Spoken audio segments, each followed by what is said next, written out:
Hello everyone and welcome to the channel. In this video, I will show you how to add products to Shopify from Aliexpress. First, open the Shopify admin website in the browser. On the left panel, click on Add Apps. Now click on the Shopify App Store.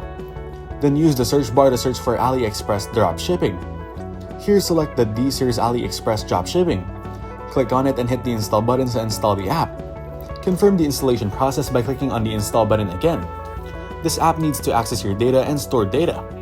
On the D-Series website, click on Create an account for you. Next, select the plan to continue. To start for free, click on Get Started. To bind Aliexpress, click the card on the left. If you don't have Aliexpress, click the red text. Select the option below to connect your suppliers. After that, click on the Don't Have an Aliexpress Account. Continue with Google by choosing your Google account. It'll show you different deals and go to the D-Series website. Hit the Aliexpress box and click on Access Now. Enter your email address and password. It'll give you the login ID and you can select to validate it. Lastly, agree to the terms and conditions to add products to Shopify from Aliexpress. Thank you everyone for watching. Hope you got some value. Make sure to like the video and subscribe to our channel. Leave a comment down below. See you in the next one.